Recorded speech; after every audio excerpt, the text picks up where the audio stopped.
12월이 얼마 남지 않았습니다. 다들 새해부터는 다이어트 하겠다고 다짐하고 계실 텐데 그냥 저랑 같이 바로 시작해보시죠. 앞으로 일주일 동안 식단 관리 9년차의 꿀팁을 모두 방출할 테니까요. 이 영상 따라오시고 올해가 가기 전에 식단 관리를 딱 일주일만이라도 성공하시길 바라겠습니다. 본격적으로 시작하기 전에 규칙을 좀 세워보려고요. 첫 번째, 헬스장 안 가겠습니다. 왜냐면 다이어트 하시는 분들이 다들 헬스 하고 계시는 건 아닐 테니까요. 그냥 홈트만 간단히 할게요. 자, 두 번째는 비포 애프터입니다. 비포 애프터. 저는 체중과 몸의 변화, 그러니까 보여지는 몸의 변화 두 가지를 기록을 할 건데, 체중은 시작하면서 한 번, 끝에 한 번, 이렇게 딱 두 번만 잴 거고요. 몸 변화 같은 경우에는 이제 앞판 같은 경우에는 좀 제가 부끄러워가지고 뒷판으로 비교를 한번 해보겠습니다.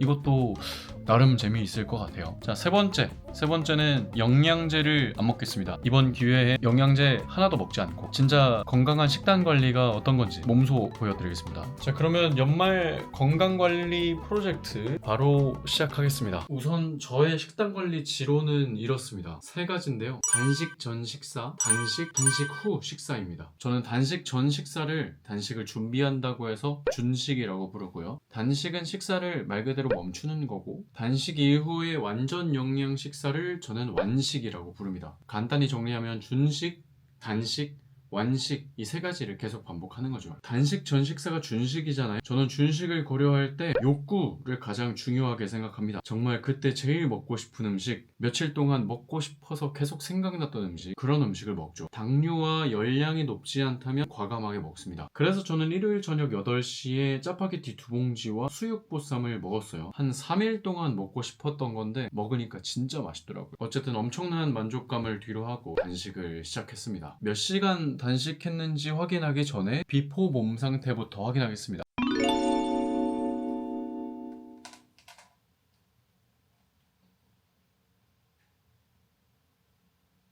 다시 본론으로 돌아와서 짜파게티 먹은 후에 수요일 1시에 점심을 먹었습니다. 65시간 정도 단식을 한 거죠. 운동은 월요일, 화요일 턱걸이 10분 정도 시간 내서 했습니다. 그냥 막무가내로 굶으면서 뺀 거 아니냐 싶을 수 있는데 결코 아닙니다. 단식할 땐 어떤 물질의 도움을 받아야 됩니다. 이 물질은 우리 몸의 항상성과 생리 기능에 필수적이고 근육을 쓰는 거에 큰 영향을 미칩니다. 말만 들어도 너무 소중하죠. 그게 바로 뭐냐면 이거예요. 소금. 단식할 때는 이거 들고 다니면서 당 떨어질 때 간식 주워 먹듯이 이거를 들고 다니시면 진짜 어렵지 않게 단식을 할 수 있습니다. 소금을 얼마나 먹으면 되냐 궁금해 하시는 분들이 많은데, 나트륨은 하루 1200mg부터 섭취해 보는 거를 추천드립니다. 1200mg이면 제가 먹는 주겸 기준으로 3g 정도예요. 그런데 다들 여기까지는 엄청 잘해요. 의지만 조금 있으면 단식은 어렵지 않으니까요. 근데 이제부터 문제가 발생합니다. 단식을 진행하고 샐러드나 닭가슴살처럼 칼로리 낮고 섬유질 없고 필수 영양소 없는 그런 음식을 먹어버리니까 몸이 망가지고 요요가 오게 되는 거예요. 여러분, 근데 이렇게 비스무리하게 채워 먹으면 이런 완전한 식사가 됩니다. 이 정도는 돼야 제가 이야기하는 완전 영양 식사에 해당되는 거죠. 섬유질, 필수 지방산, 무기질, 비타민, 필수 아미노산, 탄수화물, 단백질, 지방 훌륭합니다. 어쨌든 이 재료로 하루치 식사 만들어 놓고 나눠 먹었습니다. 느끼셨는지 모르겠지만 지금 일주일의 절반이 지나가는데 2끼 먹었죠. 근데 지금 제가 불행하거나 건강하지 않을까요? 아닙니다. 처음에 아주 만족스러운 식사를 했고 아주 깔끔하게 몸을 비웠고 아주 깔끔하게 몸을 채웠습니다. 제가 생각하는 요즘 간헐적 단식의 문제는 두 가지인데, 비울 때 애매하게 비우는 게 첫 번째 문제고 채울 때 애매하게 채우는 게 두 번째 문제입니다. 지금 많이 나와 있는 방식들은 단식의 이점도 잘 못 살리고 식사의 이점도 잘 못 살리는 그런 느낌이란 말이죠. 그러니까 부디 이걸 보시는 여러분은 이 두 가지를 확실하게 하실 수 있기를 바라겠습니다. 그리고 목요일엔 일이 좀 많아서 도시락을 못 챙겼습니다. 그래서 그냥 2시쯤에 일반식 먹었어요. 차돌 된장찌개인데 고기가 별로 안 들어가 있어서 속상했습니다. 근데 저녁에 풋살 번개가 생긴 거예요. 소화 안 된 상태에서 운동하는 건 안 좋으니까 저녁 식사가 되게 애매해졌어요. 왜냐하면 집 쪽 넘어가서 챙겨 먹으려고 했는데 집 들릴 시간이 없었거든요. 그래서 저녁 뭐 먹을까 고민하다가 그냥 안 먹었습니다. 왜냐하면 어제 잘 먹었고 오늘 일반식 한번 먹었고 아무리 운동 전이라고 해도 내 몸에 아무거나 넣기는 싫었거든요. 지금 몸의 영양 상태가 괜찮다고 판단이 됐기 때문에 그냥 단식의 이점을 한 번 더 얻어가겠습니다. 가기로 했습니다. 그렇게 축구를 하고 벌써 금요일을 맞이하게 됐습니다. 금요일은 목요일 때와는 다르게 의도적으로 한 끼만 먹었습니다. 왜냐하면 토요일에 야유회가 있는데 고기랑 라면이 있는 바베큐 파티가 열리기 때문입니다. 여러분 회식 같은 거 있을 때 전후로 어떤 거 먹을지 고민하시잖아요. 다이어트 중인데 회식 가기 전에 뭐 먹어야 돼요? 이런 질문 진짜 많이 받았는데 그냥 뭐 먹을까 고민하지 마시고 아무것도 하지 마세요. 어쨌든 수요일에 먹었던 음식과 비슷하게 점심을 챙겼습니다. 마찬가지 영양이 상당히 훌륭한 수준이었는데 영양을 미리 계산하고 식재료를 정해놓으니까 준비하는데 시간도 거의 들지 않았습니다. FC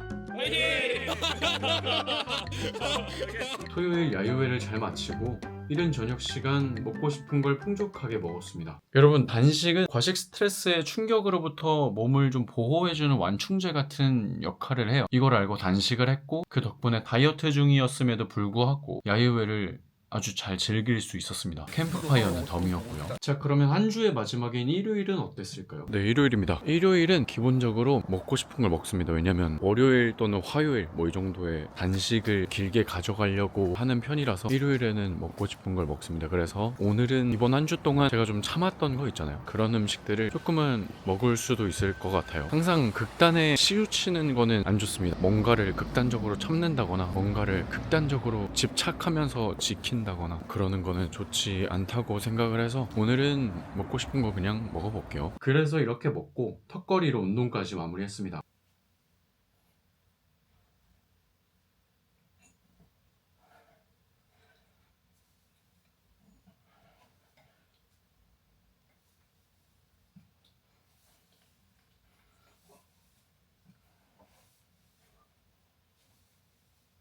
월요일에 일했던 등이 일요일에 이렇게 됐습니다.